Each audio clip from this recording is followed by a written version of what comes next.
नमस्कार दोस्तों, आप सभी का स्वागत है सोनम की वॉइस चैनल में। अगर आपका भी किसी भी बैंक में खाता है तो चाहे वह एसबीआई हो, पीएनबी हो, एचडीएफसी हो, आईसीआईसीआई या कोई भी सरकारी या प्राइवेट बैंक हो, तो यह वीडियो आपके लिए सिर्फ जानकारी नहीं बल्कि एक बहुत बड़ी चेतावनी है, क्योंकि 1 फरवरी से बैंकिंग सिस्टम में कुछ ऐसे बड़े बदलाव लागू होने जा रहे हैं जिन्हें अगर आपने नज़रअंदाज किया तो हो सकता है कि आप जब एटीएम से पैसा निकालने जाएं या यूपीआई से पेमेंट करें तो इस स्क्रीन पर लिखा आए कि ट्रांजैक्शन फाइल्ड या फिर आपका बैंक खाता फ्रीज कर दिया जाए।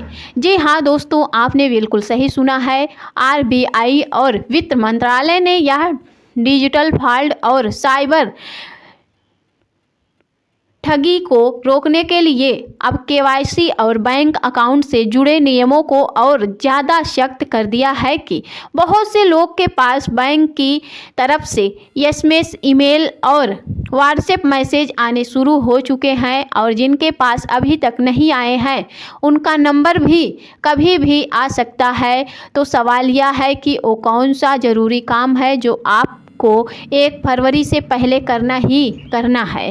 किन बैंक खातों पर खतरा मंडरा रहा है और घर बैठे अपने खाते को सुरक्षित कैसे रखें, आज मैं आप सबको कुछ एक एक करके बिल्कुल साफ शब्दों में बताने वाली हूँ। सबसे पहले समझिए कि अचानक यह शक्ति क्यों हुई है। पिछले कुछ महीनों में देश में डिजिटल ठगी, फर्जी कॉल और साइबर फ्रॉड के मामले में बहुत तेजी से बढ़ रहे हैं। फ्रॉड करने वाले लोग पुराने निष्क्रिय और बिना केवाईसी वाले खाते का गलत इस्तेमाल कर रहे हैं। इसी वजह से आरबीआई ने सभी बैंकों को निर्देश किया है कि जिन खातों में समय पर जानकारी अपडेट नहीं हुई है उन्हें स्थायी रूप से फ्रीज कर दिया जाए। अब ध्यान से सुनिए, अगर आपका खाता फ्रीज हो गया है तो आप पैसा नहीं निकाल पाएंगे, यूपीआई काम नहीं करेगा, एटीएम बंद हो जाएगा, सरकारी योजनाओं का पैसा भी अटक जाएगा, चाहे वह किसान सम्मान निधि हो, गैस सब्सिडी हो या पेंशन हो, सब कुछ रुक सकता है। अब आरबीआई ने ग्राहकों को 3 कैटेगरी में बांटा है। पहली कैटेगरी है हाई रिस्क कस्टमर। अगर आपने पिछले 2 साल से केवाईसी अपडेट नहीं करवाई है तो आपके खाते में ऐसे बड़े लेन देन हो रहे हैं जो आपकी आमदनी से मेल नहीं खाते हैं तो आप हाई रिस्क में आते हैं।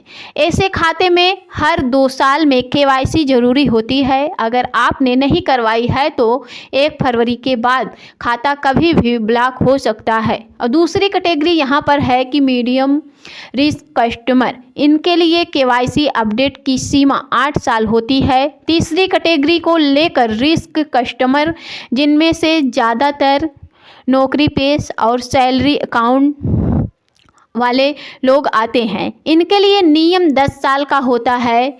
और लेकिन दोस्तों, यह एक बहुत ज़रूरी बात समझ लीजिए, कई बार बैंक अपनी इंटरनल जांच में आपके खाते को संदिग्ध मान लेता है, भले ही आपकी केवाईसी की अवधि पूरी ना हुई हो। इसीलिए अगर आपके पास बैंक से एसएमएस, ईमेल या व्हाट्सएप मैसेज आए तो जिसमें केवाईसी की बात कही गई है तो उसे इग्नोर बिल्कुल मत कीजिए।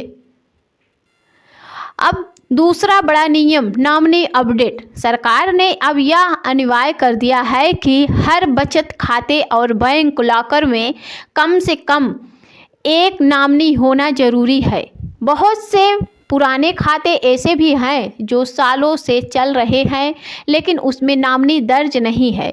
अगर आपके खाते में नॉमिनी नहीं है तो बैंक पैसा तो जमा होने देगा लेकिन पैसा निकालने पर रोक लगा सकता है। इसीलिए अभी अपनी पासबुक, नेट बैंकिंग या बैंक ऐप खोलकर नॉमिनी का स्टेट जरूर चेक करें। अगर कॉलम खाली है तो तुरंत अपडेट करवा लें। अब सवाल ये है कि बैंक जाना जरूरी क्यों है। नहीं दोस्तों, घबराने की कोई ज़रूरत नहीं है। आप घर बैठे सिर्फ 5 मिनट में यह सब काम कर सकते हैं। पहला तरीका है वीडियो केवाईसी। अगर आपका मोबाइल नंबर बैंक और आधार से लिंक है तो बैंक की ऑफिशियल वेबसाइट या ऐप पर जाएं, वहां री केवाईसी का ऑप्शन मिलेगा। एक बैंक अधिकारी वीडियो कॉल पर आएगा, आपसे पैन दिखवाएगा और केवाईसी पूरी हो जाएगी। और दूसरा तरीका यहाँ पर है सेल्फ वेरिफिकेशन। अगर आपकी जानकारी में कोई भी बदलाव नहीं हुआ है तो बैंक ऐप पर सिर्फ यह कन्फर्म करना होता है कि आपकी जानकारी पहले जैसी है या बस एक टिक मार्क और आपका खाता सुरक्षित है। लेकिन एक बहुत ज़रूरी सावधानी, केवाईसी के नाम पर बहुत सारे फ्रॉड भी हो रहे हैं। किसी अनजान लिंक पर क्लिक ना करें। केवाईसी को ओटीपी, पिन नंबर या पासवर्ड ना बताएं। याद रखिए, बैंक कभी भी फ़ोन पर ओटीपी नहीं मांगता है। और दोस्तों, 1 फरवरी से पहले ये 3 काम जरूर चेक करें। आपकी केवाईसी पेंडिंग तो नहीं है, आपके खाते में नॉमिनी जुड़ा है या नहीं जुड़ा है, आपका पैन और आधार आपस में लिंक है या नहीं है। क्योंकि अगर पैन एक्टिव हुआ है तो बैंक खाता अपने आप फ्रीज हो सकता है। आपकी थोड़ी सी लापरवाही आपकी मेहनत की कमाई को फंसा सकती है। इस वीडियो को अपने परिवार, दोस्तों और व्हाट्सएप ग्रुप में ज़रूर शेयर करें। अगर आपके मन में कोई भी सवाल है तो नीचे कमेंट में मैं सोनम की वॉइस में आपको जवाब ज़रूर दूंगी। और सतर्क रहिए, सुरक्षित रहिए। फिर मिलेंगे एक और नए वीडियो के साथ। तब तक के लिए जय हिंद, जय भारत, वंदे मातरम।